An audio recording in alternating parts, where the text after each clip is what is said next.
Hey YouTube, welcome back to Universe X, and I know everybody's kind of hopping on the topic because it is a very, very hot subject, but today I was going to talk about the ban list. More like kind of overall, I wanted to first talk about the schedule that Bandai has going, and also today will be a double post because not only will the first video be about this schedule and more in depth about the ban list in my opinion, but it will also be the announcement of my giveaway. I'm sorry it took so long, it's a whole lot of personal stuff, and I swear next time I do a box giveaway, I'm probably just gonna give it about a week, but by the time the next box giveaway happens, I hope to already be at 1,000. So there's gonna be a couple of things just kind of chilling around. But yeah, if you guys like the content, think about hitting that subscribe button because I am on the road to 1,000 and beyond. So help me get there. Guarantee I'll always try to make it worth your while. The second part though, let's well, first just plug the Facebook group and my Discord as well. Both are excellent communities. The Facebook group significantly bigger. The link will be in the description for both. But yeah, so looking at their site, right? You got the Dragon Ball Super card game. So they're just letting us know what's going on. There's a roadmap June 21st to 25th. 2 new starter decks. Mass Sand returns. Check out Super Players YouTube channel for a battle with these new cards and some and come back later for this week for an unboxing. So I'm gonna put a link to that video in the description as well so you can go see it. Check out their channel. But 28th to 25th, Cross Spirits card previews. New cards every day on our official Facebook page, even on the weekends. Main color reveals are dated below, but prepare for a few surprises, including some useful SR reprints and Tournament Pack Volume 5s. Look, I'm just happy to see these cards, red cards in specific, because that Gohan leader has my heart. You already know. It sounds like they're going to be putting it just specifically on their Facebook page, which makes me sad because I'd really like to spoil red if I had a chance. It's just the Gohan hype. But at the same point, best believe me making videos about this. Then we have a little schedule for it. Week of June 28th, blue and black. So that's like literally just next week. July 5th is yellow. July 12th is green and multicolor, and the week of July 19th is red. I gotta wait till the red. Oh, I'm so upset. It's the last one. Gohan, why you make me do this? July 5th, July 12th, and July 19th, the SCR Showdowns. The community content creators and members will face off to reveal one of these 3 secret rares. You won't want to miss the action stream live on YouTube or Twitch, and the winner revealing the card, the card later in the week. Wow. Wait a second, SCR Showdown, hold up, wait, I gotta ask about that. I definitely gotta ask about that, that's crazy. July 17th, ban limited / erotic card update. To kick off the Unison Warriors series boost, we will have a wide-ranging ban limited and errata update. We look forward to providing our players with even more enjoyable play experience. Make sure to check our Facebook every day for the next month. See you soon. So there's a whole lot of stuff going on here, right? And we're gonna hone in a couple things. I like that content creator showdown. I kind of want to see if I can get on that. Hold up, but let's actually talk about the ban list, okay? So I'm gonna split this into a couple things. I think going into the ban list, there are 4 decks in particular that get kind of just, from a concept perspective, I think it's a little rough, you know? 2 of them, 3 of them you'll probably be very, very not surprised to hear, and then 1 of them, depending on which play groups you're in, you may or may not be. But the first one, of course, is Mecha Frieza. A lot of people have this on their radar already. The issue with Mecha Frieza is its effect is so generic that it's no longer about banning specific cards. You could ban U9 Assemble and the deck would falter. The deck would have a lot harder time doing what it's doing. It wouldn't make the boards it makes, and that kind of hits other problems with the deck. But at the same point, Mecha Frieza is just a generic leader in the sense that as long as Mecha Frieza exists, Yellow has a finite cap on how broken or how sturdy you can make the cards. Every time you make a good yellow extra card, Mecha Frieza has another tool to abuse, and that is its first and foremost issue. That was the issue when Mecha Frieza was originally released. It's still the issue now. Cards that aren't even Mecha Frieza support are Mecha Frieza support, and because of this, I don't think this card can exist in harmony with the design space of the game. Hate to say it, kind of just how I feel about it. So yes, while you can hit Universe Non-Assemble, you can hit Bergamo, you can hit a plethora of cards in the deck, doesn't fix the root problem. And it may come back later, it may come back 1 set, 2 sets, 3 sets from now, but all Bandai needs to do is make a very decent yellow card, and bam, Mecha Frieza will make it a broken yellow card. Now the second hurts me to say, but a lot of people already know, it's Dark Broly, alright? The issue with Dark Broly is Dark Broly is making these 30k battle cards, and all you gotta do is generate graveyard.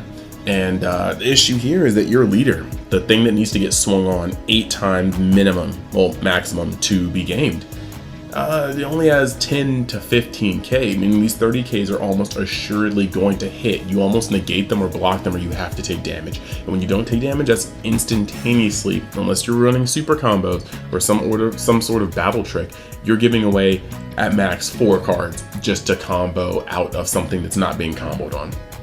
And that's monstrous. Past that, you have the leader effect that allows you to shotgun or defensively shotgun with your 30ks in hand or on board.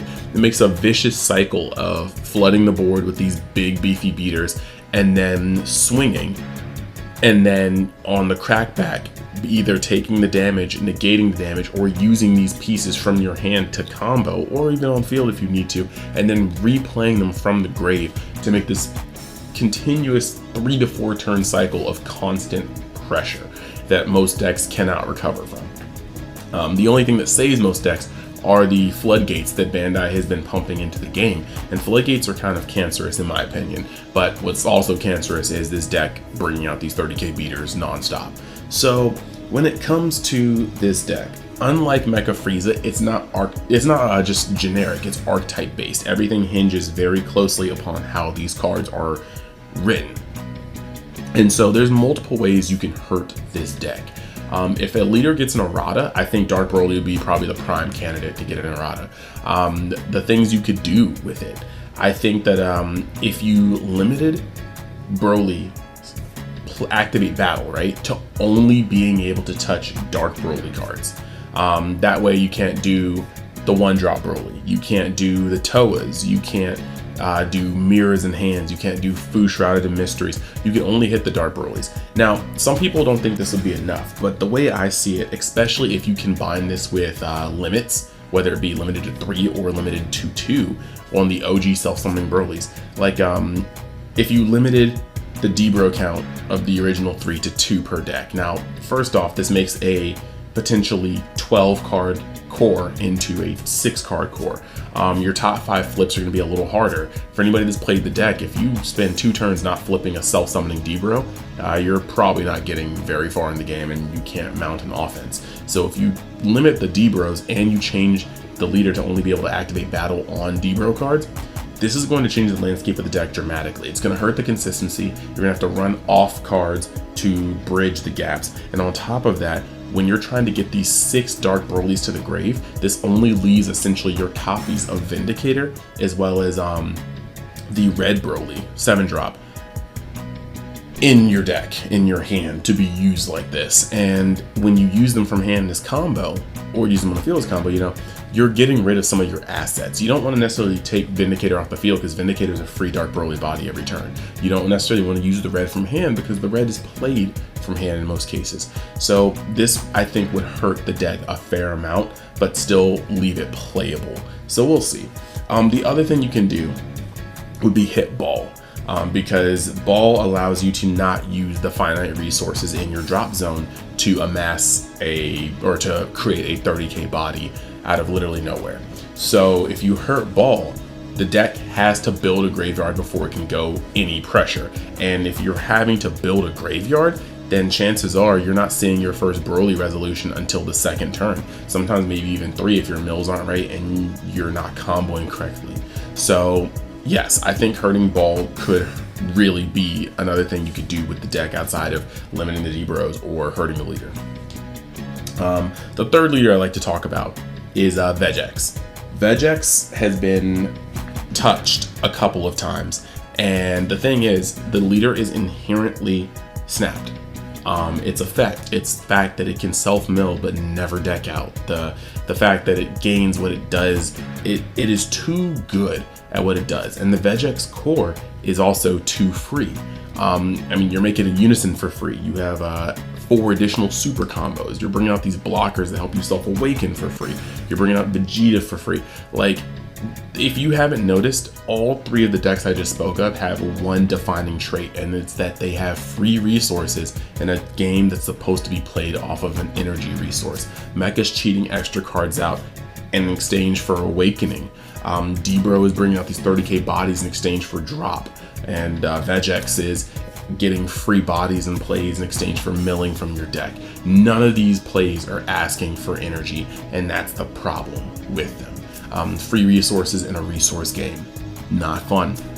But the thing about Vegex is it's very much so like Frieza, in the sense that you can hit parts of Vegex and it's not really going to do what you need it to do, because Vegex will be as strong as the level of black cards in the format. Vegex is just like Mecha Frieza in the sense that if you release a good black card, Vegex can 99% of the time cannibalize it and be better off for it. I mean, you're putting, now people are just making sure the Xeno, Goku, and Vegeta counts are good, and they're shoving in, you know, thwarting the Dark Empire Gogeta, and the other Gogetas. Like, this deck is able to just literally play everything that black puts out that's good. And as long as that happens, it's going to bully other black leaders out of the format, and it's generally just going to do what they do except better. Vegex, I think, needs to actually go. It's not doing anything productive with the game. Now, the fourth one is Blue Baby. Now, Blue Baby is kind of a weird one to fix, because if you hurt the field card too much, you're going to make the deck unplayable. But if you hurt certain cards in it, it's still kind of got that feel that as long as the field card is intact with the leader, blue cards are not safe to be made terribly broken. It's a whole lot. It's literally a whole lot. Defense has always been less cost effective than offense in this game, but Baby was the first deck that they made that changed this. The defensive cards are very strong and cost effective, but a little too cost effective and a little too strong. And it just makes a game state that isn't fun for anybody to play. If you play Baby, you should already understand that your game plan is generally to win a 40-minute game 1, knowing your opponent cannot close a game 2, bringing you into a win off of only one game 1. And that is not juicy. Like, I mean, and yes, some of that lays on the player who decided not to scoop 30 minutes into a round they maybe could not win. But at the same time, I think Baby is just at a place where it's just not very fun for the game, and it's not really productive, and it works, but it works in a really not fun way. So that's that. Now, when it comes to cards that should be banned, I have a couple cards I think should go, and some of them should go for their immediate impact on the game, but some should also go for their future impact of the game. Number 1, I know you're gonna hate me, shout out to Evan Glover, but Cablo. No, the card needs to go. Burn has always been in a weird place in this deck, and they have usually made Burn especially hard to get off. Most Burn stops working once you're at 4 or less life. But Cat Blow is not only not restricted like that, it's put into a deck that almost exclusively is running cards to keep it alive, and then has a way to burn off all of them in one turn. You can take your opponent from 4 to 0, you can take your opponent from 5 to 0. Cat Blow is not a healthy card for this game, and promotes a very turtle-like just game plan until you can be blown out. And it's one thing if you did need to drop your life down that low to play the game, but decks need to awaken, so chances are when you get to that turn 5, unless something's wrong with the way they sequenced or drew, you're just getting blown out by Cablo. And I think that's just not a place that humans need to be in this game. It's just, again, it makes a not fun stage, and the deck is able to survive in places it shouldn't simply because it has an unavoidable, essentially, kill towards the late game, mid-late game. So I think Cat Below just isn't healthy for the game. Invoker has plenty of toys, and Cat Below just doesn't need to be one of them. The next one is U9 Assemble, but I only agree about U9 Assemble being banned if Mecha doesn't get touched, which I think it should. U9 does just what it needs to do in a U9 deck. It's only snapped when Mecha Frieza gets to abuse it for massive advantage. Cell Zeno, I know secret rares are a touchy subject, but Cell Zeno doesn't need to be alive. The card comes out for literally progressing your board. The things you would normally do in your game allow Cell Zeno to be dropped, and he is dropped for maximum punishment. The dude's a quad strike, and there's no wrong way to play him. Like, you can play him as a misplay, but there's really no wrong timing to play him. You rush your opponent down on turn 2 with Majin Vegeta, and you slam this dude on the board and you swing for game. Okay, you're playing Sin Shinra on the aggro burst version, you're just blowing your opponent out, and you play him on turn 3 for game. Cool.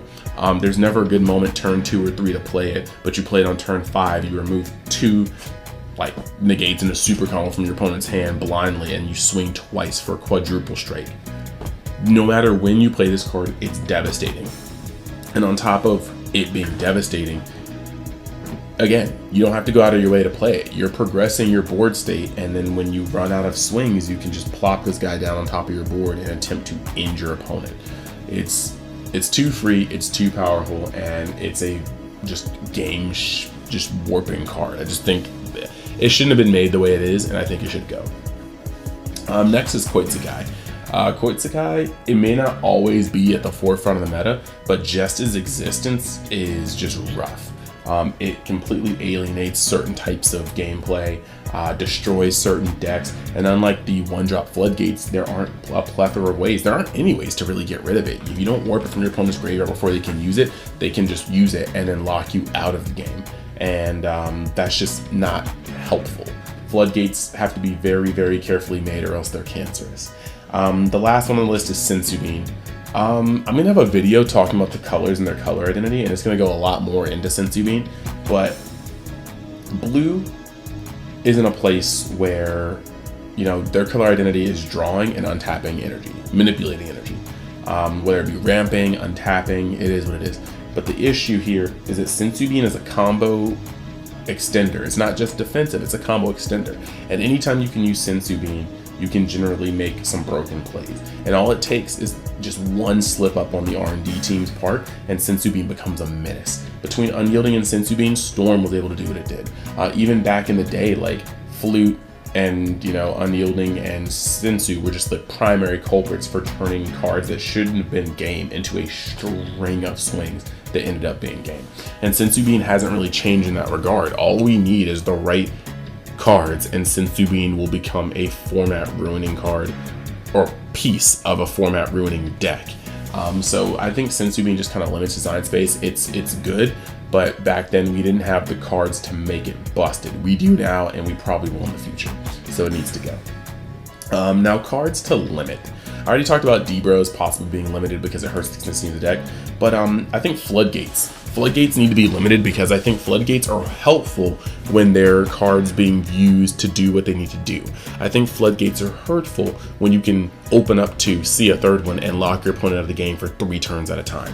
So honestly, when it comes to God Sealing versus Prospect, even though I just said all that, I think Prospect doesn't need to be touched at all. Prospect requires a unison with 2 markers, and Prospect only hurts you if you're cheating out cards. Doesn't stop your leader swing, doesn't stop cards that are coming out on curve. Only if you're cheating out big drops does Prospect harm you. Now, God Sealing, on the other hand, is completely free and is a ridiculous amount of power on a free card. And yes, not everybody's using it. Like, you know, Baby may not have as many copies as you would think, but I think God Sealing could take like a semi-limit. I think God Sealing, nobody wants to play your secret rare going through the hoops and, you know, circumstances to play it just to get God Sealing off the map. That's disgusting. But at the same time, I think cards like Dormant, Nimbus, and Violent Rays could also see restrictions on how many copies per deck, because like they hinge too hard. At the beginning of Set 11's format, if Dormant wasn't at 4, Gotenks wouldn't have had the defense to become as dominant in meta as it was. It had great plays, it had some good value, but it had no defense outside of really Dormant. Same thing with Violent Rays. Without Violent Rays, like everybody says red's matchup against black is so good. No, Violent Rays matchup versus black is very good. Without Violent Rays, Dark Broly would run over almost any black deck that's not King Piccolo. And King Piccolo will probably have a lot tougher time without Violent Rays as well. So Violent Rays being that strong, you just know it's a warping card when its mere existence changes the matchup landscape of all the decks versus it. Nimbus is kind of weird because Nimbus isn't quite a floodgate like those two, but Nimbus is still a floodgate like those two. And I think that cards like that need to be less accessible. You can save them in hand for that turn you know you're gonna die, or you maybe have 2 of them because you open up your 2 and you're like, okay. But at 4, these cards are able to be maxed out on when the situation calls on it and potentially just lock out other decks 4 turns at a time for 1 energy and a card out of your hand. It's just, it's too much. I think that's too much.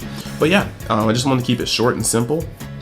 Those are the cards and decks that I think should be errata, banned, limited. And I want to know what your thoughts are in the comments, and I will be glad to address them as they come up. So yeah, let me know what you think. Like I said, if you like the content, think about hitting that subscribe button, and I will see you next time you decide to join Universe X. Later.